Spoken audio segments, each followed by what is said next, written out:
Thank you. Thank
you.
साधू थोर जाना साधू थोर जाना कलियुगी इहलोकी तुझी सर्वभूती साम शरीराचा भ्रम नेनो कदा साधू थोर जाना साधू थोर जाना साधू थोर जाना कलियुगी नामावणे गाय दुधैक सार नामावणे गाय दुधैक सार साधू निरंतर भरते तैसा साधू थोर जाना साधू थोर जाना साधू थोर जाना कलियुगी.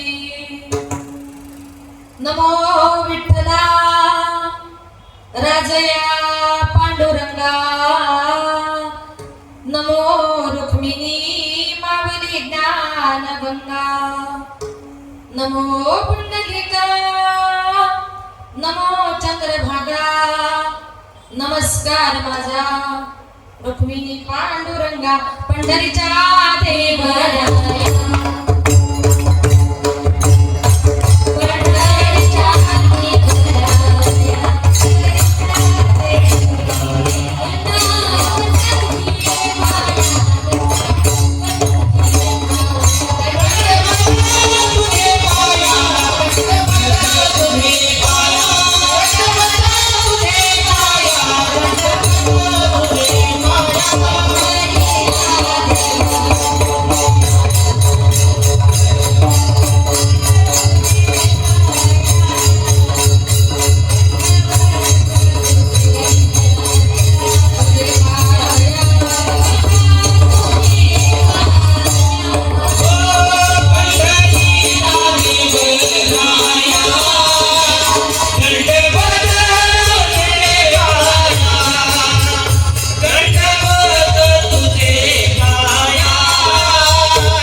दंडवत तुझे पाया अलंकापुरी रम्यसिंहासनस्थं पदं भोजते जेवस्पृति प्रदेशं विधीन्द्रादिदेवाय सदा स्तूयमानं समाधिस्मृतिं भजेतान देवम्.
तुमचा अनुग्रह दादलो पावन झालो चराचरी. मी कळकुसरी काहीच नेने बोलत वचने भाविका. एका अजनातनी तुमचा दास त्याच्या सपूर्वा विठाला विठा.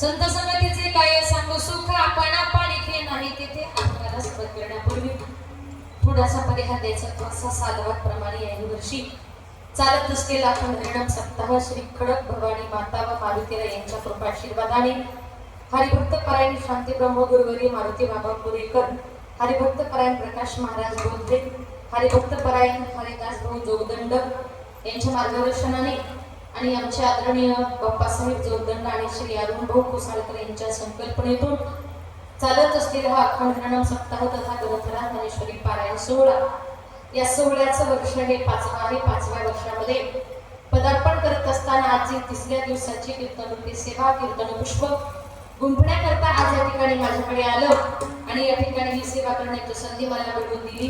ते आमचे आदरणीय बाप्पासाहेब जोगदंड आणि अरुण भाऊ कुसाळकर यांच्या संकल्पनेतून हा गोड कार्यक्रम या ठिकाणी सादर होतोय.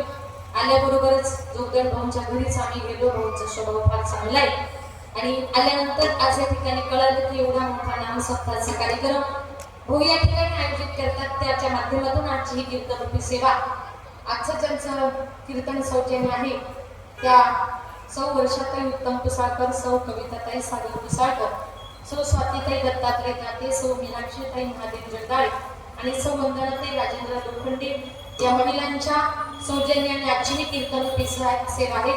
सौजन्यकर्त्यांचा या ठिकाणी मनपूर्वक आभार. माझे गुरुवर्य आदरणीय हरिभक्त परायण विठ्ठल महाराज वागचौरे यांच्या गुरुकृपेने माझे वडील कैलासवासी भवनदास महाराज गजे यांच्या पवित्र स्मृतीला अभिवादन करून संत मंडळी, वारकरी मंडळी, महाराज मंडळी, बसलेली तुम्ही सर्व श्रोते मंडळी सर्वांच्या चरणी एक नतमस्तक होऊन माझ्या कीर्तनाला सुरुवात करते. लाडकी लेकणी संताची लाडकी लेकणी संताची लाडकी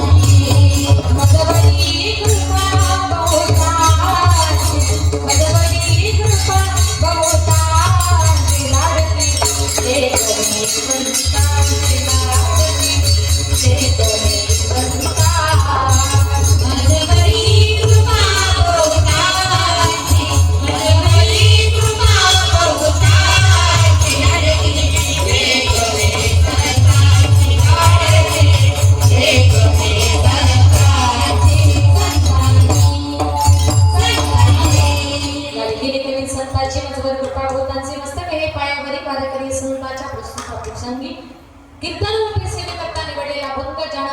भागवत संप्रदायाचा प्रचार आणि प्रसार थेट पंजाबपर्यंत केला. आपल्या रसाळ कीर्तनातून लाखो जडजीवांचा उद्धार केला आणि कीर्तनामध्ये नाचून ज्ञानाची गिरजारात लावले. नाचू कीर्तनाचे रंगी ज्ञानदीप लाव जगी ज्यांच्या बरोबर साक्षात पंढरीश मनोरंग परमात्म्याने जीवन करावं हा अधिकार ज्यांना बालपणीच प्राप्त झाला अशा आमचे नामदेवराय आणि त्यांचा 4 चरणाचा संत संगतीचं वर्णन करणारा सर्वांच्या परिचयाचा थोडासा अभंग सेवेकरता निवडला. विठाला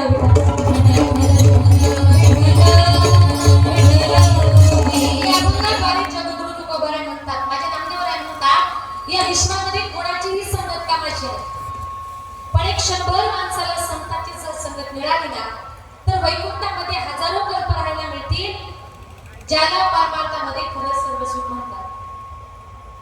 आणि ते सर्वसुख केवळ संतांच्या संगतीने मिळतं. एकदा का माणूस संतांच्या संगतीमध्ये गेला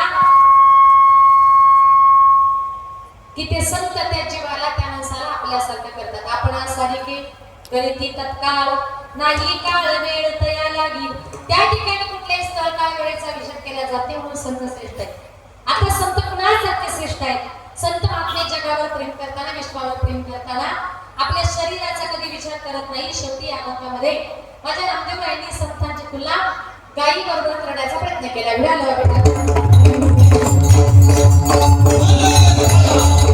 आता या अभंगाद्वारे माझ्या नामदेवराय म्हणतात की मी संतांच्या संगतीचं सुख मी काय वर्णन करू. आता पहिला प्रश्न असा, नामदेवरायाच्या संताबद्दल तोंड भरून कौतुक करतात असे संत म्हणजे कोण? संत कोणाला म्हणावं? एका सुभाषितकाराने गोड वर्णन केले. समार्गवठिना संत हा तद्रूपेण विद्या विनय हृदय सैव वर्तते ती संत हा. सन्मार्गाने वर्तन करणारे, देव स्वरूप असणारे, विद्या व विनय यामध्ये परिपक्व दशा गाठलेले आणि जगत कल्याणाकरता अवतीर्ण झालेले त्यांना संत असे म्हणतात. आता संत मात्र या जगामध्ये अवताराला आले, येण्याचं कारण जगाच्या कल्याणात संतांच्या विभूती आपला उद्धार करण्याकरता जगाला ज्ञान देण्याकरता आमचे संत मात्र या जगामध्ये अवताराला आलेले आहेत. आता ज्ञानोबा जर आपल्याला ज्ञान देण्याकरता आलेले आहेत, जीवन जगत असताना माणसाच्या जवळ काय हवं? ज्ञान हवं. कारण माझ्या ज्ञानोबाने हरिपाठामध्ये वर्णन करताना म्हणतात, गुरुविना अनुभव एक साकडे, गुरुशिवाय ज्ञान नाही, गुरुशिवाय विद्या. सगळं काही आपल्याकडून गुरुकडून आपल्याला मिळत असतं आणि म्हणून जीवन जगत असताना आपल्या जवळ जर ज्ञान असेल तर चार लोक आपल्याला नमस्कार करतात. पण तुम्ही जर अज्ञानी असाल तर तेच आजूबाजूचे लोक आपली टिंगल केल्याशिवाय राहत नाही. आता अज्ञानपणामुळे काय होतं आहे का? एका गावात एक मनुष्य 24 तास दारू प्यायचा, पण त्याचा मुलगा इतका हुशार त्याने पहिलीपासून 10वी पर्यंत वर्गामध्ये कधीच एक नंबर सोडला नाही. आता एक दिवस त्याच्या मुलाचा 10वीचा रिझल्ट होता, त्याच्या बापाने थोडीशी घेतली, कळतं ना, पुरुष म्हणतात इतकी बिस्लेरी काचेची, त्याने थोडीशी घेतली आणि शाळेच्या गेटच्या बाहेर जाऊन थांबला. आता प्रत्येक मुलगा आपला रिझल्ट घेऊन येऊ लागला. त्याने एका मुलाला विचारलं, बाळा तुझा किती नंबर आला? त्याने सांगितलं, काका माझा 20 नंबर आला. दुसरा मुलगा आला, किती नंबर आला? माझा 15 नंबर आला. तिसरा मुलगा आला, किती नंबर आला? माझा 12 नंबर आला. आता याचाच मुलगा आला. तो बाप म्हटला, पिंट्या अरे वर्गामध्ये काय दिवे लावले? तो पिंट्या नाचू लागला, उड्या मारू लागला. म्हटला, बाबा अहो सगळ्या वर्गामध्ये माझा 1 नंबर आला. तो बाप म्हटला, पिंट्या अरे लाज वाटत नाही का तुला? काय झालं बाबा? अरे लोकांच्या पोरांचे 15 20 नंबर आणि तुझा फक्त म्हटले 1च नंबर. याला काय म्हणतात? त्याच्याजवळ असलेला अज्ञान. जीवन जगताना तुमच्या जवळ अज्ञान नको, तुमच्या जवळ ज्ञान पाहिजे आणि तोच ज्ञानाचा उद्धाराचा मार्ग दाखवण्याकरता आमचे संत महात्मे या जगामध्ये अवताराला आलेले आहेत. आणि एकदा माऊलींच्या मनामध्ये असा विचार आला, आपण संपूर्ण जगातील तीर्थयात्रा करावा, हा हृदय पांडुरंगाला सांगावा. म्हणून माऊली आळंदीहून पंढरीला निघाली. पंढरपूरला गेल्यानंतर पांडुरंग परमात्म्याने माऊलींना हितगुज विचारण्याकरता अंतर्गाभारात नेलं. पांडुरंगाने विचारल्यावरून माऊली बोलू लागली, तू सत्ता सांगेन हितगुज, तू सत्ता सांगेन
पांडुरंगाने विचारल्यावरून माऊली बोलू लागली, माऊली आळंदीहून पंढरीला येण्याचं कारण. माऊलीने सांगितलं, काय नाही देवा, मला सगळ्या जगातील तीर्थयात्रा करायच्या आहेत. मग त्याकरता मला तुमचा नामदेवराय बरोबर पाहिजे. आता त्या काळी नामदेवराय म्हणजे देवाची ज्योती प्राण होते. देवाला हो म्हणावं नाही म्हणावं काही समजेना. देवाच्या लक्षात आलं की अरे हो जर म्हणालो आणि जर दामोदराय नामदेवरायांना घेऊन जर गेले, मला एकट्याला पंढरपूरमध्ये करमणार नाही जर म्हणालो तर नामदेवरायांना वेळा कोणाला यांचा राजा गृहराव म्हणतील ज्ञानदेव तुम्हायसे. नाही तरी कसं म्हणावं देवाला काही कळेना. शेवटी देवाच्या लक्षात आलं. मग देवाने सांगितलं, ठीक आहे तुम्ही नामदेव महाराजांना घेऊन जा. आता घेऊन जा म्हटल्यानंतर ज्ञानोबा निघून गेले. त्या ठिकाणी नामदेवराय आले. देव म्हणतात, नामदेवा, अरे तुला ज्ञानोबरोबर संपूर्ण जगातील तीर्थयात्रा करण्याकरता जायचं.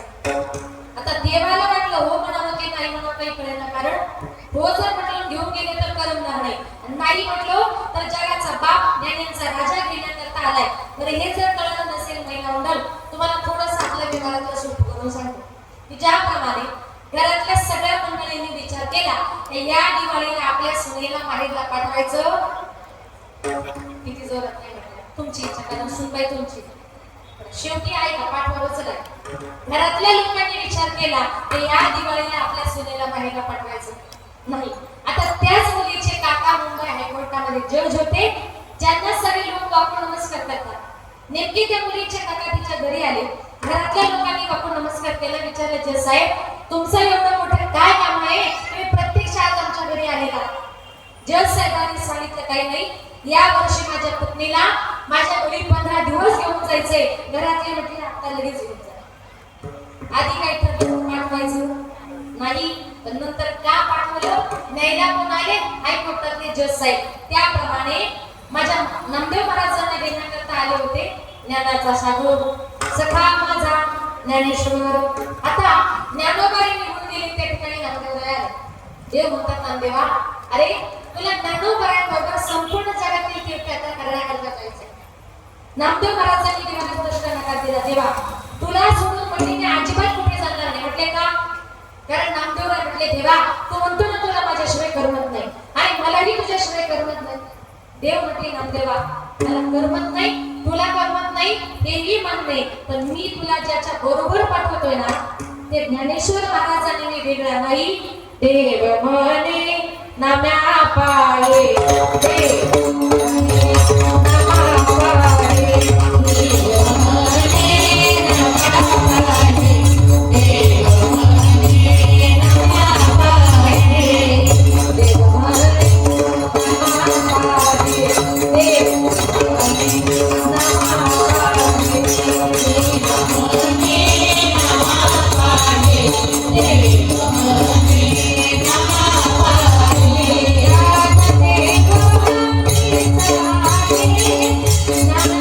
म्हणे नाम्या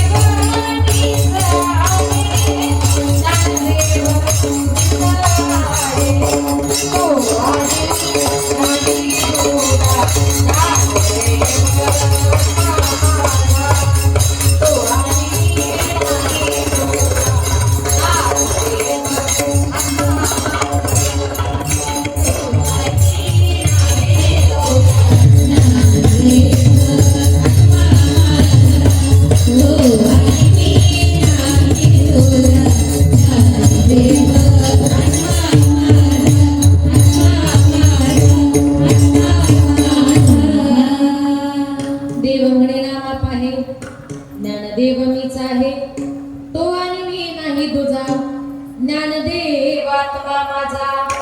मग देव म्हटले नामदेव अरे ज्ञानेश्वर महाराजांचा आत्मा माझा आत्मा एकच आहे असं म्हणतोस.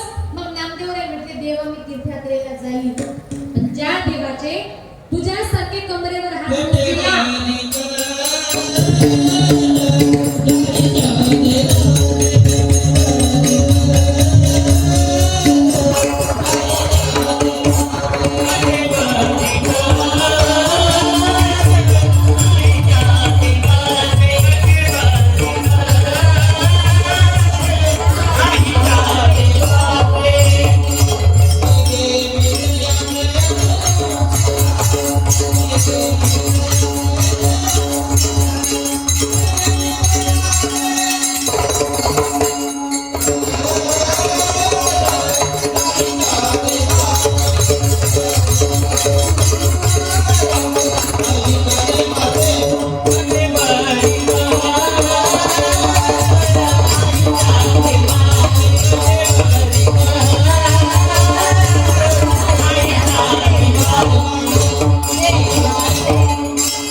नाही ज्या देवाचे न घे नितयाचे नको घेऊ दर्शन, फक्त तू तीर्थयात्रा करण्याकरता जाऊ एवढीच माझी इच्छा आहे. आता देवाच्या इच्छेनुसार ज्ञानोबा नामदेवराय दोघजण तीर्थयात्रा करण्याकरता निघाले. विठ्ठल रुक्मिणी त्यांना चंद्रभागेच्या वाळवंटापर्यंत पोहोचवण्याकरता गेली. जेव्हा दोघेही दिसेनास म्हणाले, पांडुरंग परमात्मा रावळामध्ये आले. देवाला नामदेवरायांखेरीज एक क्षणभर सुद्धा करमत नव्हतं. पण ज्या वेळेला कितीतरी वर्षातून माझे ज्ञानोबराय नामदेवराय तीर्थयात्रा करून परत आले. नामदेवराय पंढरपूरच्या रावळामध्ये गेले. देवाला लांबूनच बघितलं की अरे माझा लाडका भक्त नामदेवराय मला भेटण्याकरता येतोय म्हणून देव आनंदाने पुढे गेले. विटेवरून खाली उतरले. पण आमचे नामदेवराय देवाला म्हणले, देवा अरे तुला आलिंगन देण्यापेक्षा संतांच्या संगतीचं सुख किती मोठं आहे हे आज मला कळालं.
नामदेवराय म्हटले, देवा अरे तुला आलिंगन देण्यापेक्षा संतांच्या संगतीचं सुख किती मोठं आहे आज मला कळालं. म्हणून जीवनामध्ये संगतीला फार महत्त्व आहे.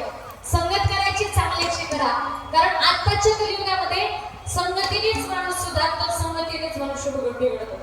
आपण संगत कोणाची करतोय याच्यावर फार मोठी गोष्ट अवलंबून आहे. उदाहरणार्थ बघा, एखादा चांगला सज्जन गृहस्थ असेल, खाणाऱ्या पिणाऱ्या माणसाच्या संगतीमध्ये गेला, एक दिवस तो त्याला गाडीवर बसवतो, हॉटेलला घेऊन जातो, त्याला म्हणतो बाबा आज योगायोगाने माझ्या बरोबर आला तर थोडी तरी घे. तो म्हणतो नको, कधी घेतली नाही. अरे जास्त नको, थोडी तरी. अरे नको बाबा, कधी घेतली नाही. अरे चवी पुरते एखादं झाकण तरी. याच्या अगर असतो एक झाकण, दोन झाकण, मग रोज एक लागते. याला कारण का संगत कुणाची त्या खाणाऱ्या पिणाऱ्या माणसाची पण तो जर खाणाऱ्या पिणाऱ्या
म्हणजे जीवनामध्ये आपण ज्याची संगत करू तसा मनुष्य घडत तसं म्हणून जीवनामध्ये तुम्हाला संगत जर करायची संतांना की संग लाग रे देवीची बने संतांना की संग लाग रे देवीची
जन्माला आल्यानंतर प्रत्येक माणसाचा एक स्वभाव असतो आणि त्या स्वभावाला कितीही जरी बदलण्याचा प्रयत्न केला माणसाचा मूळ स्वभाव कधी बदलत नाही. अगदीच आपल्या गावठी भाषेमध्ये सांगायला जर गेलो काही लोक असंच म्हणतात शेवटी कुत्र्याची शक्ती वाकडी ती तुमच्याकडे सगळं असतं गाथा जळतो वळ जळत नाही. थोडक्यात काय माणूस मरतो पण त्याचा स्वभाव कधी चेंज होत नाही. त्याच्याबद्दल एक सुंदर उदाहरण सांगते बघा. एका गावात एक बाई रस्त्यानं चालली होती आणि ती आवाज देत होती सुया गे भीमा गे तान गे पोत गे. मी नाही बरं ती बाई तुम्हाला वाटायचं बरी आली मुंबईवर. ती बाई रस्त्यानं चालली होती सुया गे भीमा गे तान गे पोत गे वरा तान गे केसावर गे असं म्हणतात. पहिला मंडळ जमला का मला बोला ना थोडंसं जमलं का. तेवढ्या तिथल्या राज्यातल्या राजाने ऐकला अरे आवाज फार गोड येतो म्हणून राजाने खिडकीतून डोकावून बघितलं. राजाला असं थोडं आवाज आहे आवाज राजाने खिडकीतून डोकावून बघितलं तर राजाला असं दिसलं रस्त्यानं जी चालली ती तरुण तडकदार ब्युटिफुल अशी मुलगी आहे. आज तिला तिच्या परिस्थितीमुळे गावोगावी येसोया आकंवे फुगे हे सगळं घेऊन फिरावं लागतंय पण हिच्यासारखी सुंदर मुलगी परत या राज्यामध्ये बघायला मिळणार नाही. मग राजाने विचार केला लग्न करी तर हिच्याशी कुणाशी करायला म्हणतो बोला ना थोडंसं कुणाशी हा त्या स्त्रीवाल्याशी. तिथे काय हो राजा बोलले तर आले. आता राजा तसा तिथून निघाला तिला रस्त्यात आडवा झाला तिला म्हटलं काय ग लग्न करतेस का माझ्याशी. ती म्हटली राजा माझ्याशी लग्न करायचंय मला का विचारतो जरा माझ्या बापाला जाऊन विचार. राजा तिच्या बापाकडे गेला सांगितलं बाबा तुमच्या मुलीबद्दल मला सगळी कल्पना आहे. तुमच्या मुलीशी लग्न करण्याचा माणूस आहे काय म्हणणं आहे तुमचं? बापानं सांगितलं मुलगी माझी, संसार माझ्या मुलीला करायचा आहे. थोडस 2 शब्द जरा मुलीला विचारतो आणि मग तुम्हाला सांगतो. राजा म्हटला का हो? मग अशी मुलीला विचार लग्न करते का? ती म्हणते माझ्या बापाला विचार. आता बापाला विचारायला लग्न करता का? बाप मोठं मुलीला विचारायला सांगतो म्हणजे तुम्हाला नाही फुटबॉल वाटलं इकडून तिकडे उडवायचं. मी राजा आहे, द्यायचं असेल तर हो बोला, नाहीतर सरळ नाही बोला. बापाने विचार केला. आपण कुठे राजाच्या दारात गेलो, स्वतः राजाला ना सांगितलं ठीक आहे माझी मुलगी मी तुम्हाला देतो. आता देतो म्हटल्यानंतर राजवाड्यामध्ये मोठ्या आनंदानं मोठ्या उत्साहानं लग्नाच्या सोहळ्याला सुरुवात झाली आणि 10-12 दिवसामध्ये त्यांच्या दोघांचं लग्न झालं. आता 10-12 दिवसापूर्वी गावोगावी टिकल्या बांगड्या घेऊन फिरणारी राजाशी लग्न झाल्यानंतर कोण झाली? आता राजाची हुशार महिला तुम्हाला सोडत नाही, राजाची राणी झाली. राज दरबारात गेली. आता राजाची राणी म्हटल्यानंतर तिथं काय विषय? तिला कुठलंच काम करायचं नाही, कपडे नाही, भाज्या नाही, स्वयंपाक नाही, पाणी नाही, काहीच नाही. तिला फक्त एकच काम, कुठलं माहितीये? एका जागेवर बसायचं. तुम्हाला माहितीये महिला मंडळ, तिला दिवसातून रोज 17 गाव फिरायची सवय. एका जागी बसून गोड लागेल. बरं, दिवसभरातून 4-5 वेळेला 5 पकवानाचं भोजन समोर यायचं. ताट समोर आलं, कुठंतरी लपून ठेवायची आणि 7-8 दिवसांनी शिळे तुकडे झाले तर कडक तोड फोडून खायचे. का? ताजं खाणं तिचा स्वभावच नव्हता. आता हिंदू धर्माच्या प्रथेप्रमाणे राजवाड्यामध्ये सत्यनारायणाची महापूजा आयोजित करण्यात आली. पूजा वगैरे पार पडली. नंदनबाई पुढे आली, म्हटली वहिनी जरा नाव घ्या. आता नाव घ्या म्हटल्या, थोडीशी लाजली आणि तिनं नाव घ्यायला सुरुवात केली. मी घेऊ का नाव? मी घेऊ का तुम्ही कोणी घेता? मीच घेऊ ना. बरं, मी नाव घेते, तुम्ही लक्षात ठेवा. सध्या लग्नाचं सीजन चालू आहे. एखाद्या लग्नात तुम्हाला का मी बरं फार चांगला नाव आहे ऐका. बाई कशी काम करून बसले, घ्यायचे का? नक्की घ्या, ऐका. तिच्या नवऱ्याचं नाव होतं हरिश्चंद्र राजा. तिनं नाव घ्यायला सुरुवात केली. पांढऱ्या पांढऱ्या दुधाची मौमौ साय, पांढऱ्या पांढऱ्या दुधाची मौमौ साय, हरिश्चंद्र राजाची बायको नाव घेते भाकरवाड ग. म्हणजे राजाची राणी जरी झाली पण तिचा भाकरी मागायचा स्वभाव गेला का? आधी होती दासी, हो आधी होती दासी, पट्ट राणी केली तिसी, तिचे हिंडणे राहीना मुळ सोबत जाईना, तिचे हिंडणे राहीना मुळ सोबत जाईना, तिचे हिंडणे राहीना मुळ सोबत जाईना, तिचे राहीना मुळ सोबत जाईना. आधी होती दासी पट्ट राणी केली तिसी, आधी होती दासी पट्ट राणी केली तिसी, तिचे हिंडणे राहीना मुळ सोबत जाईना, तिचे हिंडणे राहीना मुळ सोबत जाईना.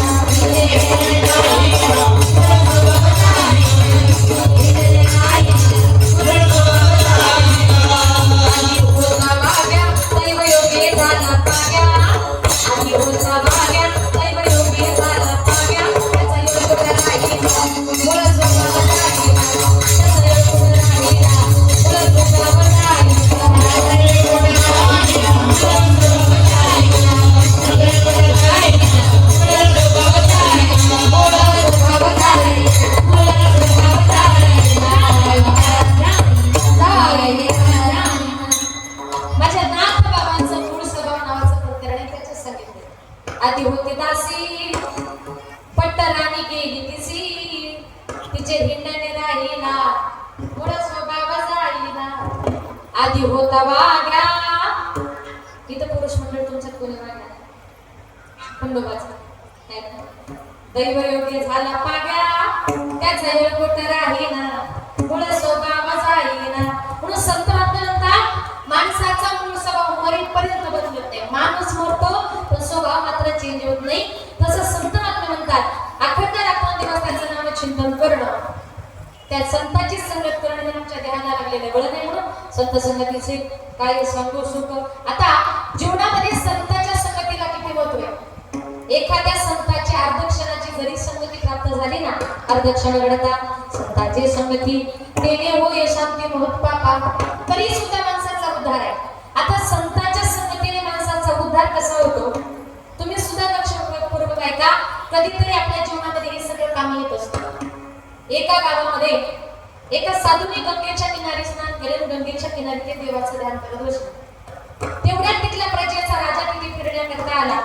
त्या राजाने लांबूनच बघितलं कोणीतरी साधू महात्मे आहेत, देवाचं ध्यान करतायत. आणि मग त्या राजाने ठरवलं आपण साधूच्या पाठीमागे जायचं, गुपचूप उभे राहायचं आणि साधू महाराज नेमका मंत्र म्हणतात कुठला तो आपण ऐकायचा आणि आजपासून फक्त त्या मंत्राचा उच्चार करायचा, जेणेकरून साधूच्या मंत्राने आपला उद्धार होईल. तो राजा साधूच्या पाठीमागे जाऊन गुपचूप उभा राहिला. राजाला माहिती, साधूला माहिती नव्हतं. आता साधू महाराज देवाचे ध्यान करत होते.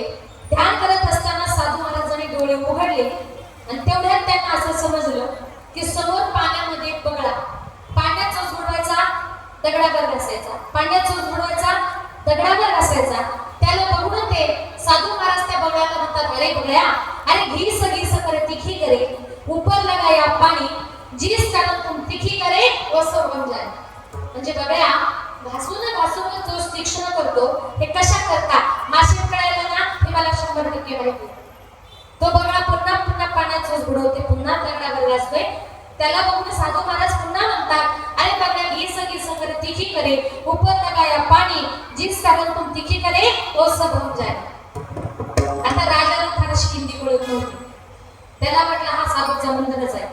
त्यानं 2-4 वेळा ऐकला आणि त्यानं ते पाठ केलं आणि त्यानं रस्त्यानं चालताना मंत्र सुरू केला, घीस घीस करे तिखी करे, ऊपर लगाया पाणी, जिस कारण तुम तिखी करे वो सब बन जाए. असा मंत्र म्हणत म्हणतच राजा आपल्या राजवाड्यामध्ये गेला. आता गंमत अशी, राजाच्या राणीने राजाला मारण्याकरता अनेक प्रकारचे प्रयत्न केले होते, पण सगळे प्रयत्न फुकट गेले होते. एक दिवस राणीने न्हाव्याला सांगितलं की न्हावे दादा, आज तू काय करायचं, आज तू राज दरबारामध्ये राजाची दाढी करायच्या निमित्ताने यायचं आणि दाढी करता करता राजाची मान कापायची. न्हाव्याने कसं सांगितलं, कसं शक्य? राणीने सांगितलं, राज्यात राहायचं असेल तर तुला माझं ऐकावं लागेल. न्हाव्याचा नाव येणं झाला होता. न्हावी दादा राजवाड्यामध्ये आला. राजेसाहेबांना सांगितलं, राजेसाहेब उठा, खुर्चीत बसला. म्हणे का तुमच्या राणीची आज्ञा आहे का आज राजेसाहेबांची दाढी करायची. आता राजा खुर्चीमध्ये बसला, राजाच्या मनात काहीच नाही. आता न्हाव्याने काय केलं, तो न्हावी दादा आता दाढी करता करता मान कापायची म्हणजे वस्त्र कसा पाहिजे, जरा पूर्वीच्या काळी दाढी करण्याकरता वस्त्र असायचं. मग ते न्हावी काय करायची, दाढ लावण्याकरता तो न्हावी वस्त्र पाण्यात बुडवायचा, हातावर घासायचा, पाण्यात बुडवायचा, हातावर घासायचा. त्या न्हाव्याला बघितलं आणि राजाला साधूचं वाक्य आठवलं. राजा म्हणतो, न्हावी दादा, अरे घीस घीस करे तिखी करे, ऊपर लगाया पाणी, जिस कारण तुम तिखी करे वो सब बन जाए. माहिती काहीच नव्हतं, फक्त साधूचा मंत्र म्हणून तो जपत होता. आता न्हावी घाबरला. न्हाव्याला वाटलं राजाला माहिती पडली, पण राजा इतका शांत. अजून एक प्रयत्न करूया म्हटला. परत त्या न्हाव्याने काय केलं, तो वस्त्र पाण्यात बुडवला, हातावर घासायला सुरुवात केली. राजा जोरात म्हटला, अरे न्हावी दादा, अरे घीस घीस करे तिखी करे, ऊपर लगाया पाणी, जिस कारण तुम तिखी करे वो सब बन जाए. माहिती काहीच नव्हतं. न्हावी घाबरला, थरथरा कापायला लागला, हातातला वस्त्र खाली टाकला, हात जोडले, सांगितलं, राजेसाहेब याच्यामध्ये माझं काहीच नाहीये, हा सगळा तुमचा राणीचा प्लॅन. राजा म्हटला, आता खरं सांग, मला तर काही माहिती नव्हतं, काय राणीचा प्लॅन आहे तो. आणि तेव्हा राजाने सांगितलं की राजेसाहेब, तुमच्या राणीची आज्ञा अशी होती की आज राजाची दाढी करता करता राजाची मान कापायची. वृत्तांत संपला. पुढे नवरा बायकोचं किती भांडण झालं आपल्याला गरज नाही, पण त्याच्यातून आपल्याला एकच घ्यायचंय, त्या दिवशी जर त्या राजाने साधू महाराजाचं जर ते वाक्य ऐकलं नसतं तर कदाचित आज राजाची मान कापली गेली असती. पण एका साधूची थोड्या वेळाची कापलेल्या संपत्ती प्राप्त झाल्यामुळे राजाचा जीव वाचल्यामुळे जीवनामध्ये अर्धक्षण घडतात. संतांचे संगती तेने होय शांती. मग पापा म्हणून जीवनामध्ये संगतीला फार महत्व आहे. म्हणून खरा संत कोणाला म्हणतात, त्याचे संत त्याचे संत, त्याचे संत त्याचे संत, त्याचे संत त्याचे संत, त्याचे संत त्याचे संत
मालक म्हणजे ओळख.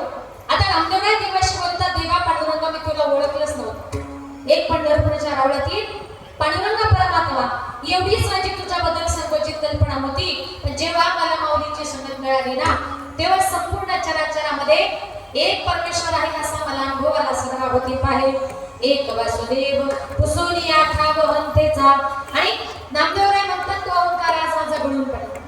नामदेवराय म्हणतात मला अजून तो प्रसंग आठवतोय का ज्या वेळेला आम्ही उत्तर भारतातून तीर्थयात्रा करत करत गोकुळ मथुरा वृंदावन पर्यंत कुरुक्षेत्र करत करत ज्या वेळेला आम्ही महाराष्ट्रामध्ये औंढा नागनाथाच्या जवळ आलो, नदीच्या किनारी मोठं असं मैदान होतं.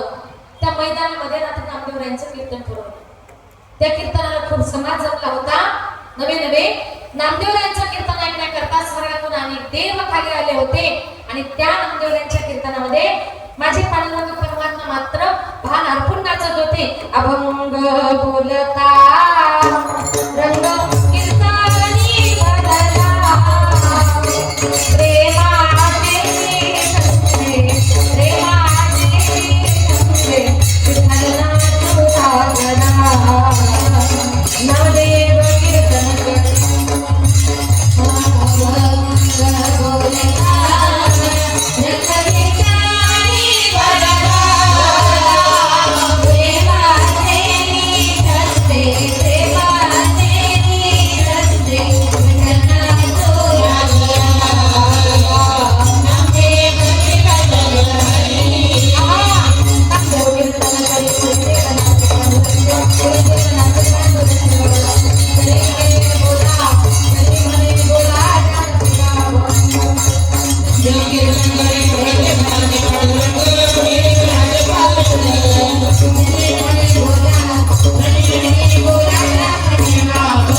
कीर्तनी भरला प्रेमाने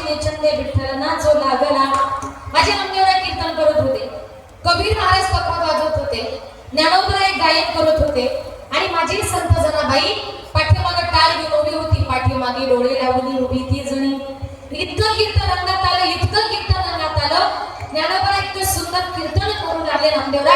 नामदेवरायांच्या कीर्तनामुळे माझे ज्ञानोबराय कीर्तनामध्ये इतके गोड प्रमाण देऊ लागले.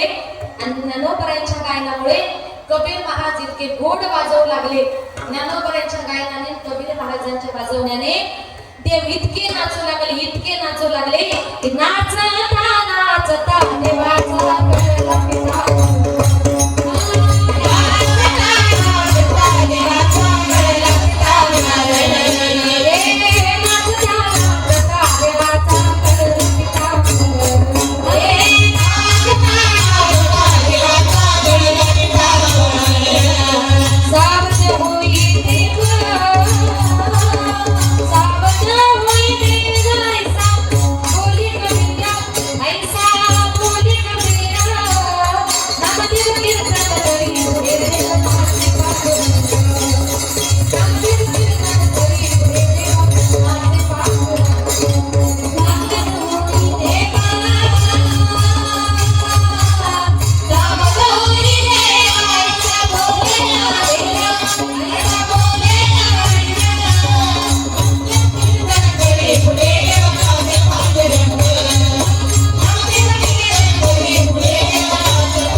नाचता नाचता देवाचा पितांबर गायला तरी देव भानावर रडला. आता पखवाद्याचं कसं सगळ्या काळकऱ्यांकडे लक्ष असतं, तसं कबीर महाराजांचं देवाकडे लक्ष गेलं. देवाचा पितांबर गळले आणि कबीर महाराज म्हणतात देवा देवा अहो तुमचा पितांबर. देव म्हटले बस कबीरा कीर्तनामध्ये बोलायचं नसतं. पण कबीर महाराज म्हटले देवा तुमचा पितांबर बस म्हटलं. देवाला काही समजेल ना. आता कबीर महाराज पुन्हा पुन्हा पुढवतायत म्हणून बाकीच्या काळकऱ्यांचं लक्ष देवाकडे गेलं. बघितलं तर देवाचा पितांबर गळलेला. आणि म्हणून पाठीमागून काही वारकरी मंडळी आली, देवाच्या हाताला पकडलं. देव घाबरले. साधू या संतांनी देवाला धरिले मनगाठी आणि काय झाला म्हणून तिथंच कळला जगाचे. नाचता नाचता अचानक हात पकडला. देव घाबरले. काय झालं? खाली बोल म्हटले तुझा पितांबर गळला. देव लाजले. पितांबर सावरण्याकरता बाजूला गेले आणि माझी जनाबाई पुढे झाली. जनाबाई असलेल्या ज्ञानोबराया देव पितांबर सावत्रांना तोपर्यंत जरा एक अभंग म्हणा. जनी म्हणे ज्ञानदेवा बोला अभंग. तेव्हापासून आपल्या वारकरी संप्रदायामध्ये 3 चाली होतात. एक पहिली चाल, एक मधली चाल. मधली चाल आहे ती जनाबाईची. देव पितांबर सावरीपर्यंत चाल झाली आणि शेवटची स्थिती भैरवी. पण वेळे प्रसंगी आता आपण मधली चाल घेत नाही. आता इतकं कीर्तन रंगात आलो. रात्री 9ला कीर्तन सुरू झालं, पहाटे 4 वाजले तरी कीर्तन चालूच. त्या मंदिरामध्ये काही कणमट ब्राह्मणांचा पगडा होता. ती ब्राह्मण मंडळी जेव्हा मंदिरामध्ये पूजा करता आली बघतात तर काय मंदिरासमोर एवढी गर्दी जमलेली की त्या मंदिरात जायला त्यांना जागा नाही. ते ओरडले म्हटले महाराज अहो ही काय कीर्तन करण्याची जागा आहे? पहाटेचे 4 वाजले, आम्हाला पूजे करता जायचंय, मंदिरात जायला रस्ता नाही. मंदिराच्या मागे जा, तिकडे मोकळा मैदान आहे, तिकडे जा आणि तिकडे जाऊन तुमचं कीर्तन करा. आमचे संत हे शांत स्वभावाचे असतात. माझे नामदेवराय मंदिराच्या मागे गेले. सगळा समाज नामदेवरायांच्या पाठीमागे गेला. पुन्हा नामदेवरायांनी कीर्तन सुरू केलं. नामदेवराय कीर्तन करू लागले, ज्ञानोबराय गाऊ लागले, कबीर महाराज पकवान वाजू लागले, देव नाचू लागले आणि त्या औंढ्या नागनाथ देवाला साकडं पडलं. आज अनेक दीर्घ श्रोते वर्ग माझ्या घरी पाहुणे आले. जगाचा बाप पांडुरंग परमात्मा माझ्या घरी पाहुणा आलाय. ज्ञानोबराय, नामदेवराय, कबीर महाराज, जनाबाई यांच्यासारखी संत मंडळी माझ्या घरी पाहुणे आले. इथल्या कर्मठांनी त्यांचा अपमान केलाय, त्यांना माझ्या मंदिराच्या पाठीमागे पाठवलंय. आता मला असं स्वस्त बसून चालणार नाही. त्या औंढ्या नागनाथ देवाने काय केलं? फिरविले राहुळ जगा माझी प्राती, फिरविले राहुळ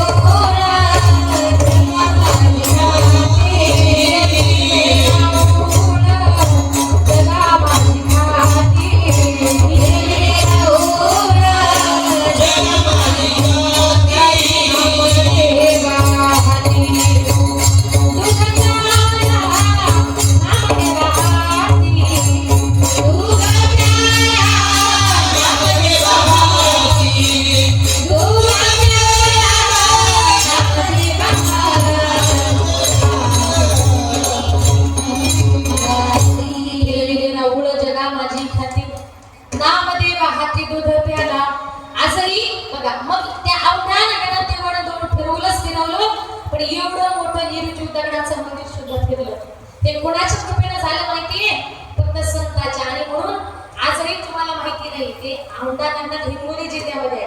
जर कधी गेले नसाल तर तिकडे जा, जरा तिथे जाऊन बघा. तिथल्या देवाने तोंड फिरवलेलं आहे. कारण महादेवाचा नंदी मंदिराच्या समोर असतो, पण तिथला नंदी मात्र मंदिराच्या पाठीमागे आहे. कारण तिथल्या औंढ्या नागनाथ देवाने तोंड फिरवलेलं आहे. आता मागच्या महिन्यातच मी दर्शन घेऊन आले. मी तुम्हाला खरं सांगितलं का दादा, मी प्रत्येक कीर्तनामध्ये त्या मंदिराचं महत्त्व वर्णन करायचे. लहानपणापासून जशी कीर्तन करते तशी माझी इच्छा का खरंच देवाने तोंड फिरवले का, की मला औंढा नागनाथ बघायचंय. मी कधीच गेले नव्हते, पण 1 महिन्यापूर्वी गेले आणि एका माणसाने मला सांगितलं की ताई तुम्ही आज हिंगोली जिल्ह्यात आलात तर जरा औंढा नागनाथला जाऊन या.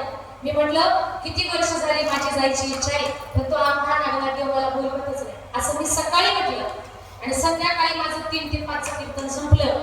दादा नांदेडवरून जसे निघाले, रस्ता जसा चुकला तशी डायरेक्ट औंढा नागनाथला जाऊन पोहोचले. म्हणजे त्या दिवशी खरं वाटलं की मी सकाळी म्हटलं की तो देव दर्शन देत नाही, म्हणजे माझी 20 वर्षापासूनची इच्छा, तर त्या दिवशी त्या देवाने दर्शन दिलं. इतका तो देव सत्वाचा, इतका तो देव खराय. म्हणजे औंढ्या नागनाथ देवानं तोंड फिरवलं. एवढं मोठं निर्जीव दगडाचं मंदिर सुद्धा फिरलं. हे कुणाच्या कृपेने झालं? केवळ संताच्या. म्हणून नामदेव महाराज म्हणतात, मी तुम्हाला एक नाही 2ही हात वर करून सांगतो, साधू थोर जाना, साधू थोर जाना,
साधू थोर जाणा साधू थोर जाणा कलियुगी कलियुगामध्ये साधू थोर आहे संत थोर आहे.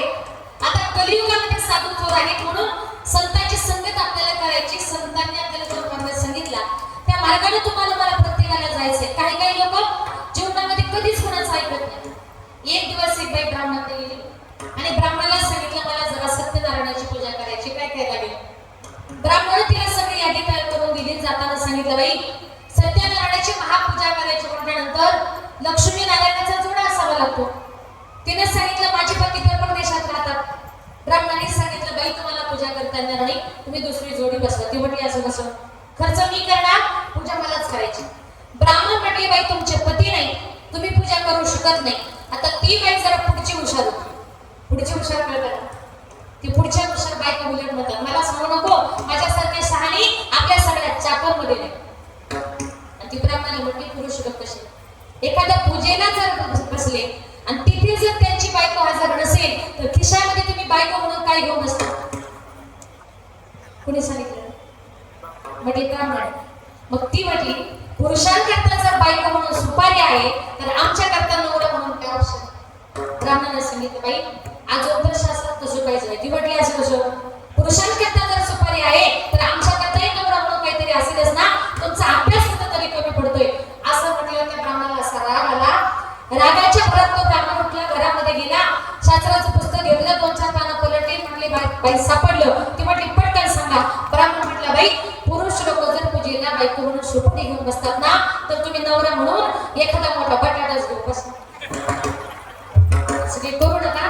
पण हे जे लोक ऐकत नाही त्यांच्याकरता हा उपाय आहे. म्हणजे काही लोकांना काही कळत नाही पण ते कोणाचं ऐकत नाही. एका गावात एक सुनबाई आपल्या सासूला सारखी घरात घ्यायची बाहेर काढायची, घरात घ्यायची बाहेर काढायची. सकाळपासून दुपारपर्यंत तिचा तेवढाच उपक्रम चालू. एक मातृभक्त गेला आणि म्हटलं बाई अहो सकाळपासून मी तुमची गमत बघतोय, तुम्ही तुमच्या सासूला किती त्रास देता, घरात घेता बाहेर काढता, घरात घेता बाहेर काढता. तिने सांगितलं दादा मी अजिबात माझ्या सासूला त्रास देत नाही. अहो मग करता काय. ती म्हटली मी सकाळपासून व्यायाम करतोय व्यायाम. तो म्हटलं असं सासूला आत बाहेर काढून नवीनच व्यायाम. ती म्हटली खरं सांगू का दादा मी रामदेव बाबांची कट्टर बघताय आणि ते सकाळी उठले तर टीव्हीला पहिले रामदेव बाबांचे योगासन लावते आणि त्याच्यात रामदेव बाबांनी असं सांगितलंय सांस को अंदर लो सांस को बाहर छोड़ो, सांस को अंदर लो सांस. आता रामदेव बाबा काय म्हणतात सासूला आत घ्या, ते म्हणतात बाबांना श्वास घ्या श्वास सोडा. म्हणजे तुम्ही त्या जर अर्थ करत असाल तर त्याला बाबा तरी काय करतील. म्हणजे जीवनामध्ये आपल्याला जर काही कळत नसेल तर दुसऱ्याला विचारा. संत महात्मे ज्ञानोबराया तुकोबराया आज तुमचं फार मोठं भाग्य का तुम्ही ज्ञानोबराय तुकोबरायांच्या छत्राच्या खाली राहता. ते आपल्याला फक्त योग्य मार्ग दाखवण्याकरता आलेले आहेत. मार्गदावनी गेले आधी तयार गे संत तेनेची पंथे चालू जाता न पडे गुंता कोठे काही. संतांनी सांगितलेल्या मार्गाने जाण्याचा प्रयत्न करा. कारण या जगामध्ये देव आणि संत वेगळे नाही. देवते संत देवते संत निमित्त त्या प्रतिमा. आपल्या समोर ज्ञानोबरांची प्रतिमा वेगळी, तुकोबरांची प्रतिमा वेगळी, रामाची मूर्त वेगळी, कृष्णाची मूर्त वेगळी. दिसायला जरी वेगवेगळे असले ना सगळेजण एकच आहेत. कारण या जगामध्ये माझ्या भगवान परमात्म्याने आपल्या भक्ताचा उद्धार करण्याकरता अनेक प्रकारचे अवतार घेतलेले आहेत. आता आज या ठिकाणी हा जो नाम सप्ताहाचा कार्यक्रम आहे तो भवानी माता आणि माधुकर यांच्या आशीर्वादाने आपला हा सप्ताह या ठिकाणी करतो. या जगामध्ये देव एकच आहे पण वेगवेगळ्या रूपाने या जगामध्ये नटला आणि तेच हे जग. म्हणून माझ्या भगवान परमात्म्याने या जगामध्ये अनेक प्रकारचे अवतार घेतलेले आहेत. बघा ज्या वेळेला कलियुगामध्ये भगवान महादेवांचा अवतार झाला तेव्हा या कलियुगामध्ये अनेक प्रकारचे राक्षस मारलेले होते आणि त्या राक्षसांचा नायनाट करण्याकरता आमच्या भगवान देवादिदेव महादेवानी संपूर्ण महाराष्ट्राचं कुलदैवत असणाऱ्या श्री खंडोबा देवाचा अवतार घेतला आणि तो देव आपल्या भक्तासमोर कसा आला. जय देव जय देव जय देव जय देव जय देव जय शिव मातृंडा आदि मायेचा लावणी तुझी प्रचंडा. जय देव जय देव जय देव जय देव जय शिव मातृंडा आदि मायेचा मल्हारी तुझी प्रचंडा.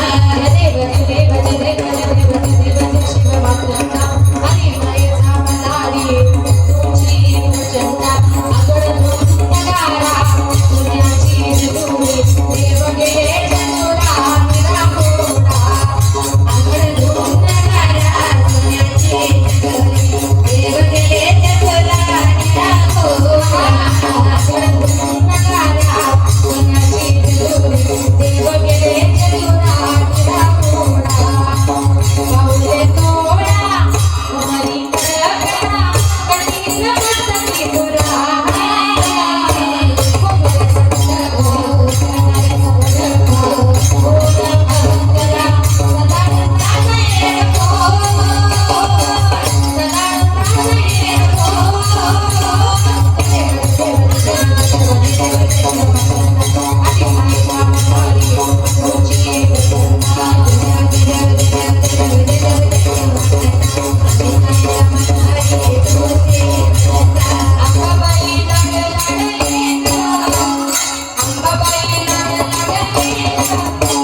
या जगामध्ये देव आणि देवी ही वेगळी नाही. या जगामध्ये माझ्या भगवान परमात्म्याने आपल्या भक्ताचा उद्धार करण्याकरता अनंत अवतार घेसी भक्त कारणे कनवाळू पाळू दिगुराळू अनंत अवतार माझ्या देवाने या जगामध्ये घेतलेले आहेत. म्हणून साधू थोर जाणार साधू थोर जाणार साधू थोर जाणार कलियुगी. आता कलियुगामध्ये साधू थोर आहे पण खरे साधू आत्ताच्या काळातले भोंदू साधू नाही.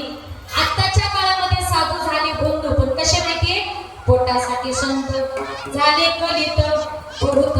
आपले पोट भरणारे संत या कलियुगामध्ये झाले.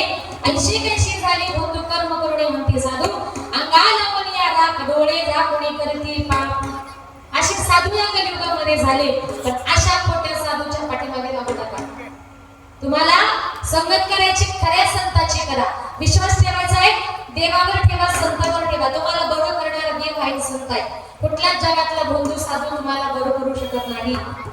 ऐका अशा भोंदूंवर जर तुम्ही विश्वास ठेवला तर काय होतं एक उदाहरण सांगते बघा.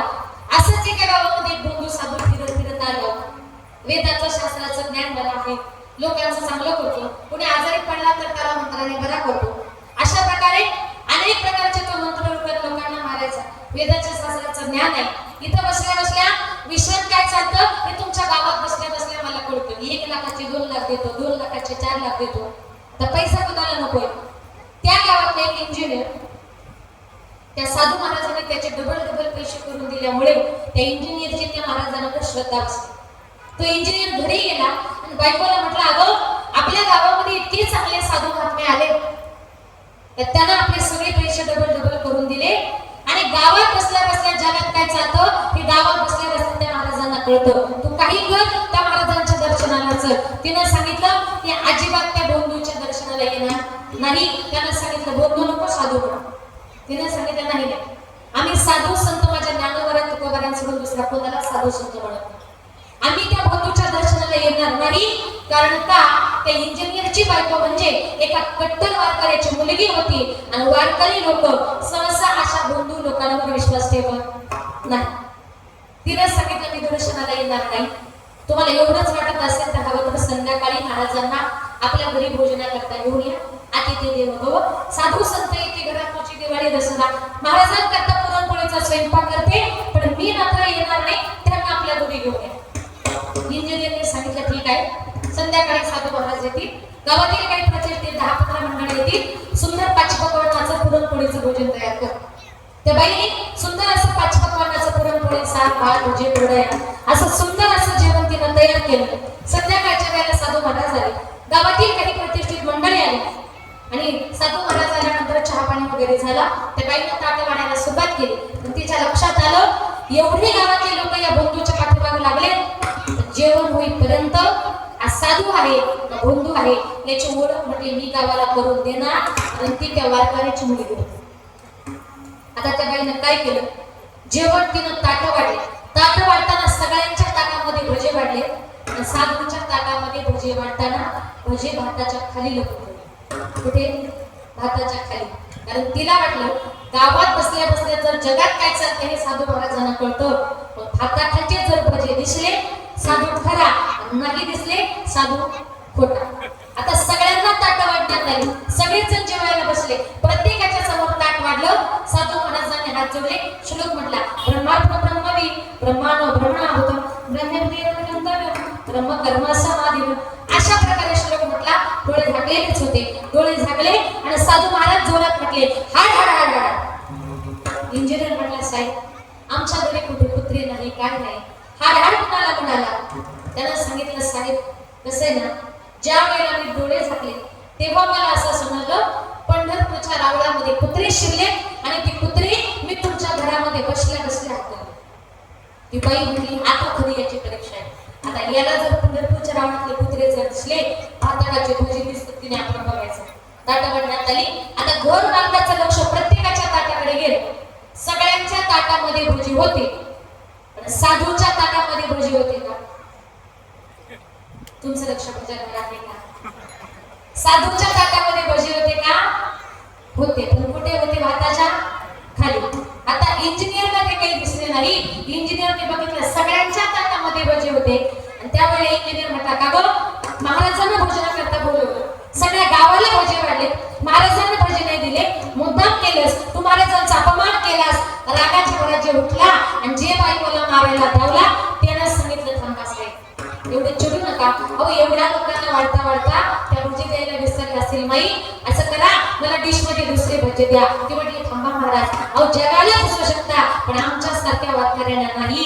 इथं बसल्या बसल्या जर तुम्हाला पंढरपूरच्या रावणातले कुत्रे जर दिसले तर महाराज तुम्हाला भाताकाचे भोजेच कसे दिसले, याला म्हणतात खोटा साधू. आताच्या काळामध्ये साधू झाले पण कसे ऐशे कैसे झाले बंधू. आणि म्हणून माझ्या नामदेवराय म्हणतात साधू थोर आहेत पण कुठले, या कलियुगातले खोटे साधू नाही.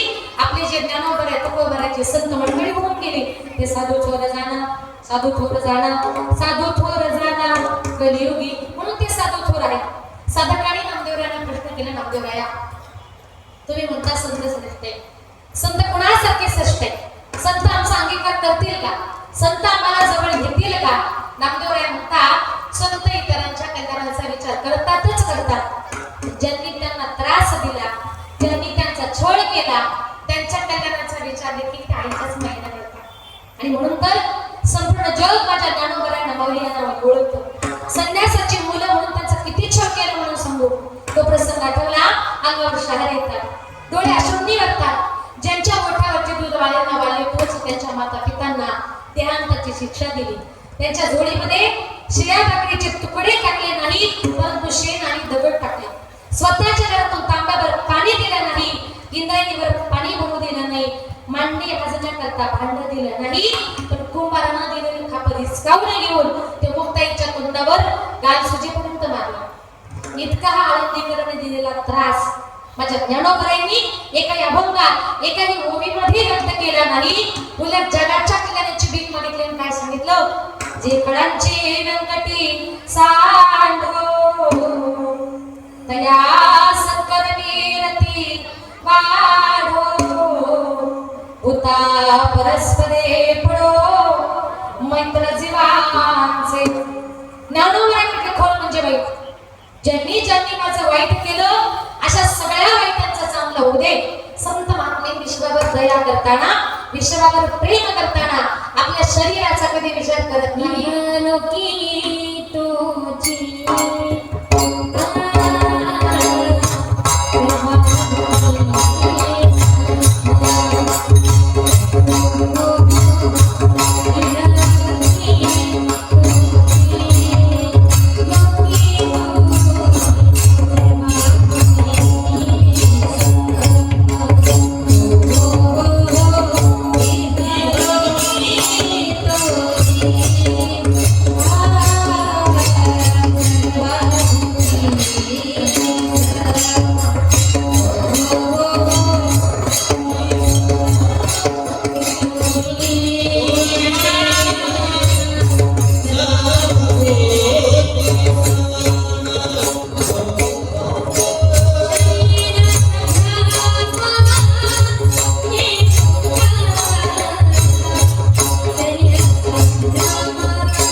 शरीराचा भ्रमणे नोकदा.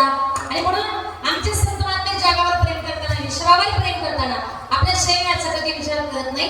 संतांनी सगळ्या जगाचा संबंध तोडला. संबंध फक्त देवाशी आणि देवाशी जोडला. धन दादा पुत्र जन बंधू सोय रे विशून सर्व मिथ्या हे जाणून शरण रिभा देवासी. संतांनी सगळ्या जगाचा संबंध तोडला. एकदा भगवान सुद्धा आपल्या नादात एका नगरातून चालले होते. गळ्यामध्ये विना, हातामध्ये चिपळ्या आणि नाचत होते, गात होते. हा प्रकार एका पुत्राने पाहिला. तो पुत्र जोरजोरात भुंकत आला. भुंकत भुंकत येऊन त्याने भगवान बुद्धांच्या पायाचा लचका तोडला. पायातून रक्त वाहू लागलं. काडीचाही प्रतिकार नाही म्हणून पुत्राने दुसऱ्या पायाचा लचका तोडला. दुसऱ्या पायातून रक्त वाहू लागलं. काडीचाही प्रतिकार नाही कारण त्या महात्म्याची ब्रह्मानंदे लागली काळी. कोण त्या हाते सांभाळी. आणि हा विचित्र प्रकार एका गच्चीवर बसलेल्या महाशयाने पाहिला. तो जोरात ओरडला, महाराज महाराज. कुत्ता कुत्ता. महाराजांनी त्याच्याकडे बघितलं आणि महाराज म्हटले, अरे कुत्ता जाणे और चमडी जाणे. कुत्रा चावला. यात माझं गेलं काय? कारण हे शरीर माझं नाही. देह हा पाचाचा आणि लावसना शेतीच्या जात्याला घेणे पडे. पंचतत्वाचा देव मी काळा करून उष्णा घेतलाय. ज्याचा घेतलाय त्याचा परत द्यायचा आहे. आणि म्हणून संत श्रेष्ठ आहे. काही साधकांनी नामदेवरायांना प्रश्न केला, नामदेवराया कीर्तन सुरू झाल्यापासून आम्ही ऐकले संत श्रेष्ठ संत श्रेष्ठ. बरं संत नेमके कोणासारखे श्रेष्ठ आहेत? जाता जाता तरी सांगा. शेवटी या बंगामध्ये माझ्या नामदेवरायांनी संतांची तुलना गायी बरोबर करण्याचा प्रयत्न केला. गाय आणि संत यांच्यामध्ये फरक अगदी थोडासा आहे. गाय दूध देते, स्वतः करता देत नाही, जगा करता देत असते. एका सुभाषित करणे गोड वर्णन केले. विबंती नद्या स्वयमेव नाम स्वयं न खादन्ति फलानि वृषा दन्ति सस्यं खद्वाति वाह परोपकाराय सखा विभूतयः. नद्या स्वतःचं पाणी पित नाही, झाडे स्वतःची फळे खात नाही, ढोग स्वतःचं धान्य खात नाही, गाय स्वतःचं दूध पित नाही. तसं संतांचं जीवन हे दुसऱ्या करता असं फरक इतकाच आहे गाय आणि संत याच्यामध्ये. गाय दूध देते, तिचा 2-3 महिन्याचा काळ खंडित जातो. आणि या उलट आमचे संत अखंड निरंतर ज्ञानामृताचा वर्षा मेघ प्रकटी करतात. अभंगाचे शेवटचे चरण.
साधवण्यानंतर ते सात या ठिकाणी माझ्या प्रमाणे अभंगाचा धावता बघत आपल्या समोर मांडण्याचा प्रयत्न केला. कार्यक्रमाची वेळ संपलेला आहे आणि जाता जाता एक शेवटचे 5 मिनिटं घेते ज्या माझ्या छत्रपती शिवाजी राजांनी हर हर महादेव गर्जनांतर्गत उभा महाराष्ट्र घडवला. त्याच्या अगोदर एक माझ्या महिलांकरताच महिलांची उपस्थिती जास्त आहे. 1-2 मिनिटं मी पुढे म्हणते, तुम्ही माझ्या पाठीमागं म्हणायची बरं महिला टाळी वाजवा आणि छान माझ्या पाठीमागं म्हणा. ते दादा तुमची शूटिंग करणार आहे. सुंदर माझे जाते ग फिरते बहुते ग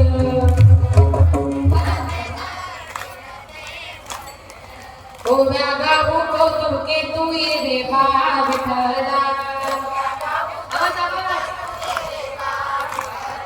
सासू आणि सासरा विरतो विसरा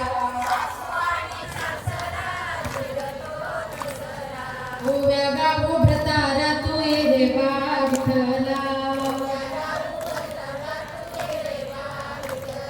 प्रपंच दळण दळीले पिठना भरीले सासू पुढे ठेविले तू ये रे बा विठला सुंदर माझे जाते ग फिरते बहुते ग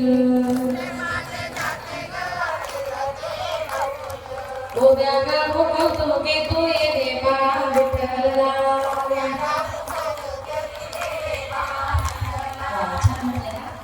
असं वाटलं अजून तुम्हाला सगळ्यांना असं काय बोलू वगैरे पाहिजे असं म्हणून शेवटी जाताना जरा छत्रपती शिवाजी राजांच्या पदस्पर्शाने हा पुन्हा जिल्हा पवित्र झालाय.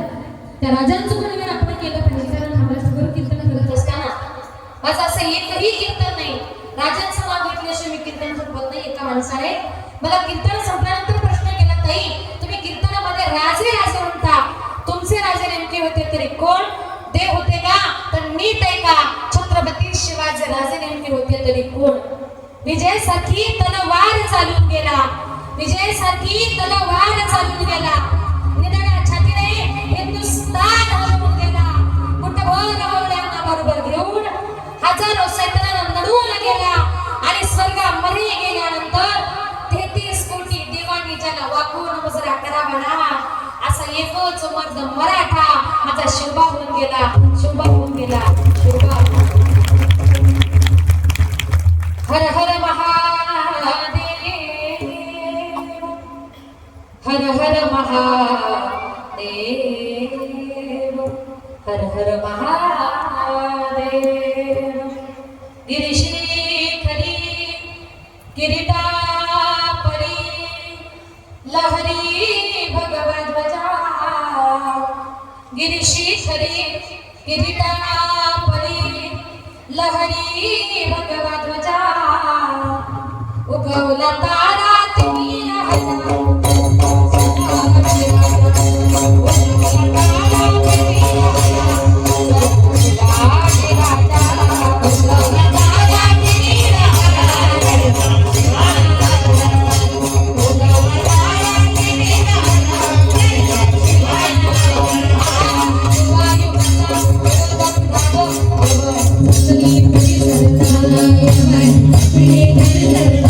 Never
सप्ताह श्री खडकभवानी माता भागवतीरा यांच्या कृपाआशीर्वादाने हरिभक्त परायण शांती ब्रह्म गुरुवरी मारुती बाबा कुरेकर हरिभक्त परायण प्रकाश महाराज बदले हरिभक्त परायण हरिदास भाऊ जोगदंड यांच्या कुशल मार्गदर्शनाने आणि आमचे आदरणीय बाप्पा साहेब जोगदंड आणि श्री अरुण भाऊ कुसाळकर यांच्या संकल्पनेतून चालत असलेला अखंड वेळ सप्ताह तथा ग्रंथराज ज्ञानेश्वरी पारायण सोहळा आणि या सोहळ्यातील आजची तिसऱ्या दिवसाची कीर्तन सेवा कीर्तन पुष्प गुंफण्याकरता आज या ठिकाणी माझ्याकडे आता आजच्या कार्यक्रमाचं त्यांचं सौजन्य आहे.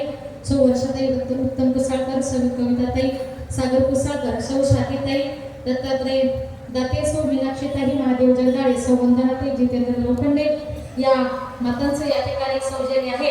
आज महिला कीर्तन असल्यामुळे आमच्या जोगदंड दादांनी या ठिकाणी हा महिला कीर्तन असल्यामुळे आज या ठिकाणी टाळकरी सुद्धा महिला आहेत, गायकरी बहुतेक करून महिला आहेत, ऐकायला सुद्धा भरपूर महिला आहेत आणि सौजन्य सुद्धा महिलांचं आहे.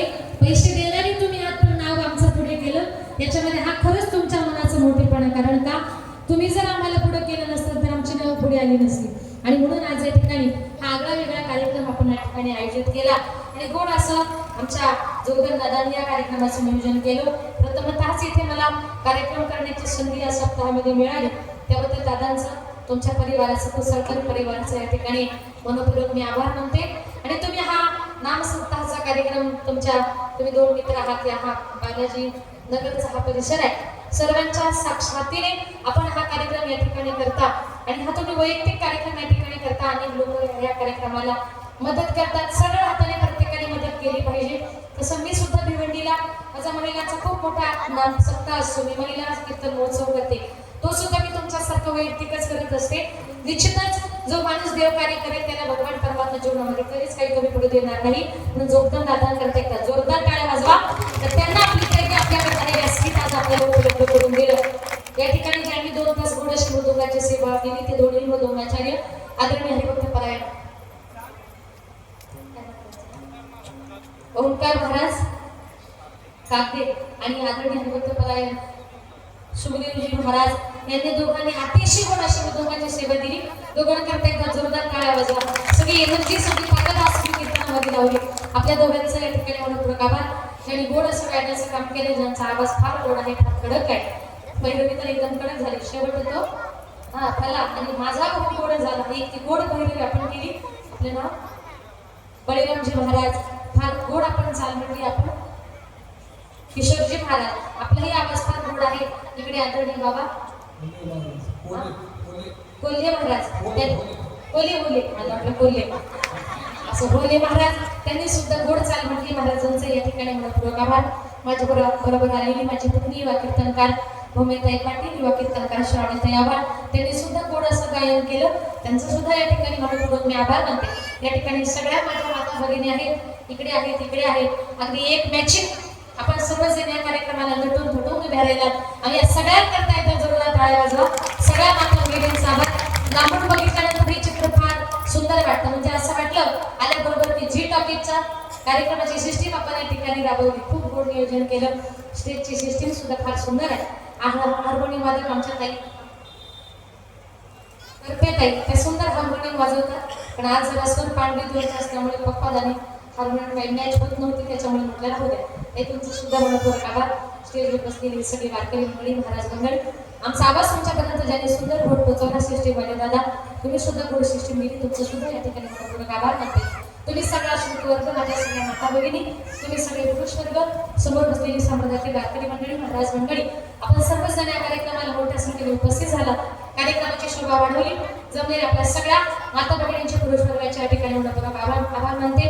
8 ते 10चं आपलं कीर्तन होतं, 8:15 सुरू झालं, जवळजवळ 10:30 वाजून गेले. तर तुम्ही सगळे माझ्यासमोर इतके आनंदात इतक्या उत्साहात बसलात, तर तुमच्याकडे बघून असं वाटतं अजून तरी 2 तास कीर्तन केलं तरी कुणाला झोप लागणार, करायचं का मग? आणि तयारी नक्की पुढच्या वर्षी. असं जमलेल्या सगळ्या श्रोतवर्गाचा या ठिकाणी मनपूर्वक मी आभार मानते. आणि आल्याबरोबरच आम्ही जोरदार भाऊंच्या घरीच गोड असं पाची पक्वानाचा भोजनाचा आस्वाद आम्ही त्या ठिकाणी घेतला, त्याबद्दल त्यांच्याही परिवाराचा पुण्यात एकदा मनपूर्वक मी आभार मानते. आज त्यांच्या मुलाचा वाढदिवस आहे, दादांचं नाव काय? राजेश भाऊ जोगड भाऊचा या ठिकाणी वाढदिवस आज आहे. योगायोग फार चांगला आहे.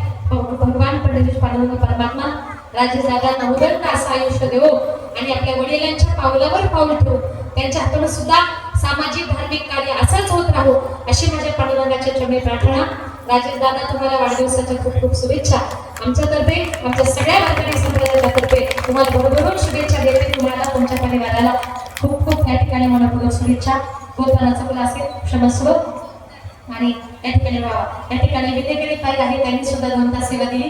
पाठीमागे 2 चौकदार आहेत, 2 माझ्या माता भगिनी आहेत बघा, त्या सुंदर आणि नटून थटून उभ्या राहिल्यात, इतक्या गोड, म्हणजे खरंच आज त्यांना बघून खऱ्या चौकदार त्या वाटतात. आणि किती नटल्यात, काही काय बायका म्हणतात बघा कसं शायनिंग मारतात, असं म्हणायचं नाही. म्हणजे आणि कोणी काही म्हणू द्या, आपलं आपण चांगलं राहायचं, कारण का कपड्यांवरून माणसाची पारख होत असते, म्हणून कोणी काही म्हणू द्या, ते आपल्याला जसं राहायचं तसं आपण राहायचं. खूप गोड तुम्ही दोघी जरी दिसताय, तुमचं सुद्धा या ठिकाणी मनपूर्वक आभार मानते. जाताना एका मिनिटामध्ये सांगेल की मागच्या वर्षी माझा फार मोठा, मी नांदेडला कीर्तनाला जाताना माझा नांदेड वाशिम जिल्ह्यामध्ये फार मोठा ऍक्सिडेंट झाला होता गाडीचा, त्याच्यामध्ये माझ्या मानेचा मणका मोडला होता, मणक्याचे माझे 2 ऑपरेशन झाले. 6-7 महिने माझे सगळे कार्यक्रम बंद होते. रोज सकाळी म्हटली की पांडुरंग परमात्म्याला सांगायची, मी माझ्या वयाच्या शाळेत 4थीला होते, 9व्या वर्षी मी पहिलं कीर्तन केलं, आज कीर्तन करते त्याला 25 वर्ष झाले. पण पांडुरंगाला सांगितलं, पांडुरंगा 25 वर्ष तुझं हरिपाठ टाकला भजन कीर्तन कधी सोडलं नाही, मी घरामध्ये बसणार नाही, मला घरामध्ये बसायचं नाही. अगदी 6-7 महिन्यातच पांडुरंग परमात्म्याने परत केलं, चालायला लावलं, बोलायला लावलं. शेवटी चालवणारा बोलवणारा भगवान परमात्मा आहे. अजूनही पायाला थोडंसं मार लागलाय, तेवढं चालता येत नाही, पण आज तुमच्या समोर जी उभी आहे, जी बोलतीये, फक्त माझ्या पांडुरंग परमात्मा मला 2 तास उभं करतोय, तोच मला बोलवतोय, त्याच्या कृपेनं मी उभी आहे. आणि वाचले यांना कारण का, जेव्हा सकाळी 7 वाजता गाडीचा ऍक्सिडेंट झाला ना, तेव्हा गाडीमध्ये काकडा चालू होता, फक्त त्या काकड्यानं मला वाचवले का, जिथे भगवान परमात्म्याचं चिंतन चालू आहे तिथे यमराजा कधीच जवळ येऊ शकत नाही, हे त्या दिवशी खरं वाटलं. मग शेवटी वाचवणारा भगवान परमात्मा आहे. आज ही कीर्तन करते, ही माझ्या वडिलांची परंपरा आहे. आम्ही 3 जणी बहिणी आहोत, महिला मंडळ, आणि त्या वडिला आणि सुनीता, तिघी कीर्तन करायचं आहे. आमच्या आई बापाला 3च मुली घडवल्या, पण आम्ही 3ही कीर्तन कराले. भाऊ नाही आम्हाला, 19 वर्ष झाले, वडीलही वाढले, पण वडिलांची इच्छा होती माझ्या मुली महाराष्ट्राच्या नामवंत कीर्तनकार झाल्या पाहिजे. आज आम्ही महाराष्ट्राच्या कीर्तनकार झालो, पण हे वैभव घेण्याकरता आज वडील जिवंत नाही. तुमच्या सगळ्या श्रोतवर्गाच्या रूपानं, वारकरी संप्रदायाच्या रूपानं तुमच्या सर्वांचे आशीर्वाद अशीच पाठीशी राहू द्या. अजूनही समाजाची सेवा करण्याचा प्रयत्न करेल. युट्यूबच्या माध्यमातून हा कार्यक्रम महाराष्ट्रामध्ये दिसणार आहे. आपण दोघांनी या कार्यक्रमाचं शूटिंग केलं. दादा तुमचं सुद्धा मनपूर्वक आभार. एकदा विठ्ठल रखमेचं भजन होईल. जे विठ्ठल झाल्याशिवाय कृपया पुढे उठायचं नाही. विठोबा